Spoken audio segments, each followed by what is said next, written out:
All right, a new report finds the Trump administration is tracking undocumented immigrants trying to enter the U.S. illegally.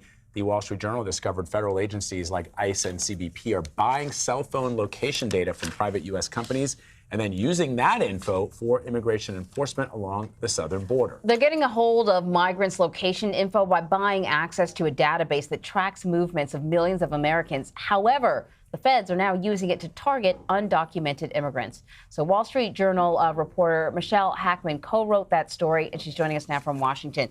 Hey there, Michelle. Hi, how are you? I am good. So let's talk a little bit about this. Is the government legally able to get away with this without a warrant? I mean, I guess it's a private business, but it's also sort of our personal movements. Yeah, so it's a good question because in 2018, there was a Supreme Court decision that said the government shouldn't be able to ask for our cell phone location data from our cell phone carriers directly. The Supreme Court said that is such sensitive information. It's basically like an ankle bracelet, and you have to go through the courts.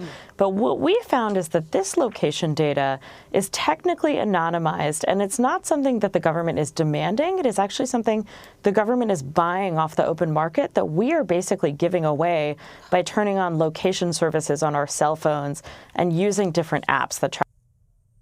Got to read that. Yelp. Yeah. Got to read that fine print. Yeah, man. I rarely, Michelle, the only thing that I have location service turned on is for the weather, essentially, because I'm afraid of just anybody knowing my movements or tracking my movements or anything else. And in your article, you write about one specific case where agents use cell phone location data to track drug smugglers along the southern border that involved a closed Kentucky Fried Chicken, KFC, in Arizona.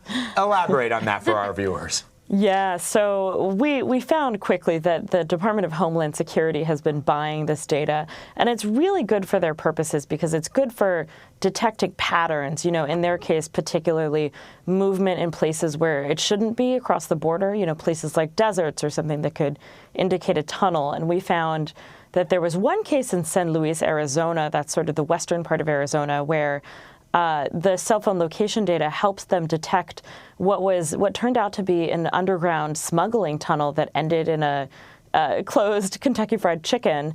And when they arrested the owner of that restaurant, they sort of attributed the fine to a routine traffic stop and didn't mention that they had this really powerful cell phone tool that had actually tipped them off.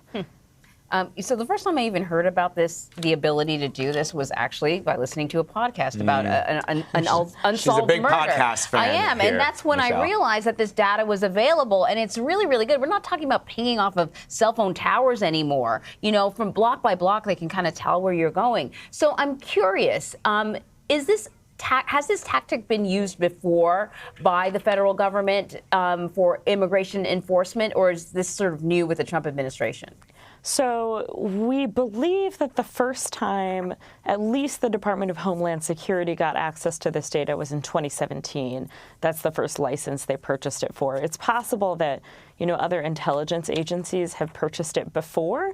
Those contracts are classified, so we can't easily find out. Of course. The government has been using cell phone location data for a long time, but using different means. You're right, talking about something like stingrays. Those are almost like fake cell phone towers that can detect your location. But this is much easier because the government can just buy it. So, Michelle, according to the movies that I watch, bad people can also get burner phones. I mean, if this were really able to prevent massive either, illegal immigration or drug smuggling or whatever it was that the government is trying to track down, wouldn't really bad people with nefarious intentions already kind of know this, and this only hurt sort of Americans or people who are not nefarious actors? The way that the location data works is I think it's not even so important that it's your cell phone because the data is technically anonymized. So let's say your phone or the phone that you have on your person, whether it's your phone or a burner phone, has the code 1234. I'm making that up. But, if 1234 goes to where you sleep every night to your home and then goes to where you work every day, it's pretty easy for the government to figure out that that device is yours. Interesting. So you talk about a company, Ventel, in your article. Why are they willing to sell, personal data to the government? You would think there would be some vulnerability in that for them.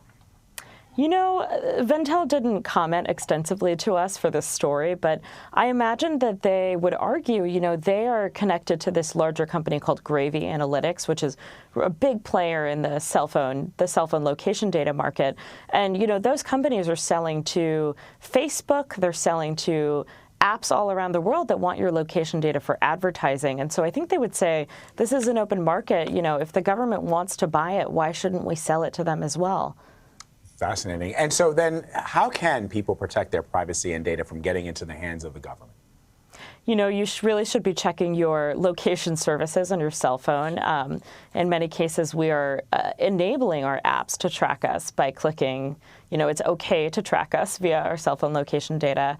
And then there is another thing in your settings, if you go into your settings, where you can actually change the anonymous code that links your cell phone to this analytics database. And if you go and you change that number regularly, it looks like your phone becomes a different phone.